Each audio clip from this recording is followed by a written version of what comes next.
का लोक घाबरतात इथे येण्यासाठी? हा आहे भानगडचा किल्ला. 500 वर्ष पहिली इथं एक राणी राहत होती.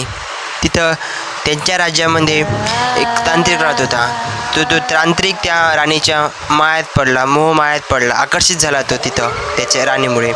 तर त्यानं काय केलं, एक इत्तरची बॉटल घेतली. इत्तरच्या बॉटलमध्ये त्यानं वशीकरणचं मंत्र टाकलं. त्याच्यानंतर त्यानं त्या राणीच्या दासीला ते दिलं आणि त्या दासीने त्या राणीकडे दिलं. त्या राणीनं काय केलं की ते बॉटल घेतली हातात, पण ते समजून गेली की ह्या इथं त्याने वशीकरण केलेलं आहे त्या तांत्रिकाने, आणि त्याने तेच बॉटल एका दरवाज्यातून फेकून दिली. ज्या दरवाज्यातून फेकली तिथं दगड होता, त्या दगडावर ते पडली. तिथं पडल्यामुळे तो दगड शापित झाला आणि त्या दगडावर त्याचं असर झाला.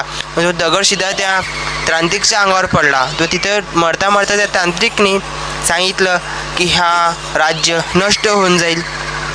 अशा नवीन व्हिडिओमध्ये पुढच्या भागात आपण भेटूया.